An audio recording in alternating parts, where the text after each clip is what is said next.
And our nation as a whole isn't doing much better right now because the US national debt just hit $38 trillion a few days ago. Now, we knew this was going to happen. It was inevitable, and it's inevitable it's going to hit 39. It's inevitable it's going to hit $1 trillion. We're barreling towards this crisis, and we have been for a while. But the scary part about it is how fast it's going up, okay? Because just since August of 2025, that was just a couple of months ago, guys, we have added an extra $1 trillion in debt since then. And when you go back to the beginning of 2024, we have added an additional $4 trillion in debt. So you can see how far out of control the spending is with the US government right now. Now, while all this is going on, the Treasury Secretary, Scott Bessent, he came out on X this past week and claimed that the federal deficit fell to $468 billion in the second quarter of 2025, which is a 40% drop from the prior year. So on paper, that sounds good, but obviously it really hasn't been enough to turn the tables or slow things down when we're adding $1 trillion extra in debt in just a few months. He said that higher tax revenues, along with spending restraints, which I just have to laugh at, and tariff income as the key factors, and saying that it's evidence that the current administration's policies are putting the U.S. financial system on solid footing.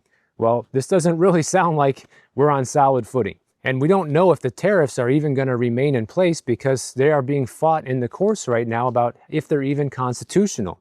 But we better hope they remain in place at this point because that's going to be our only chance of even reducing this deficit even by a little bit. Because he estimated that tariff revenues could reach $300 to $600 billion per year.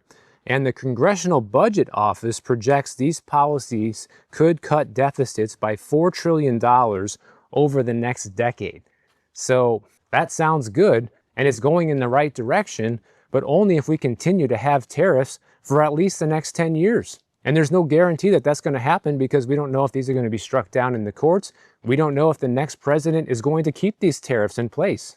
So at this pace, the U.S. is adding roughly $1 trillion in extra debt every 5 months right now. And ratings agencies like Moody's and Fitch and S&P have all downgraded U.S. credit, which raises concerns with investors, and it also causes them to demand higher yields, like we were just talking about a little bit ago.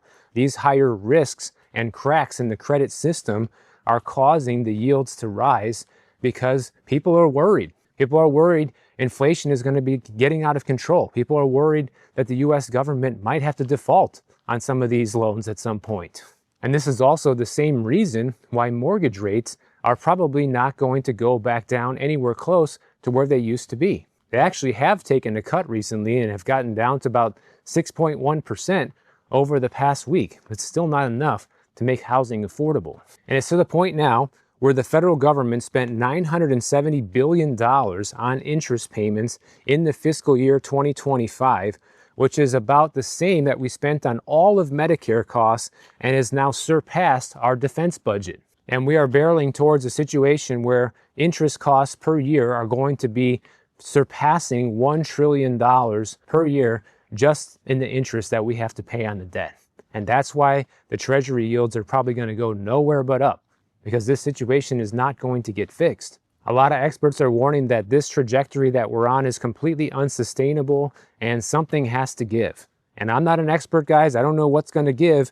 We've never really been in this situation before in the US where we're coming to this big of an emergency with the spending. But what seems to be the most likely scenario, which is something I've covered in a couple of recent videos, is potential hyperinflation, because it seems like our governments, in cahoots with the Fed, is going to continue their quantitative easing policies, and they're going to inject more cash into the system, which will make inflation an even bigger problem than it is. And if it gets too far out of control, we are in a hyperinflation scenario. And the craziest part about all of this is just how Americans in general have seemed to become numb and just complacent to the whole situation. And it's just like normal now that this is what's going on. It's normal that we can't handle our country's finances properly. And all of this might not seem like a huge problem right now, but we are barreling towards a future where it definitely will be, especially with something like Social Security. Like, for example, Social Security funds are projected to be completely depleted by 2034 to the point where it's only going to cover about 80% of people's promised benefits. And if it continues going in that direction, then eventually it's going to cover zero.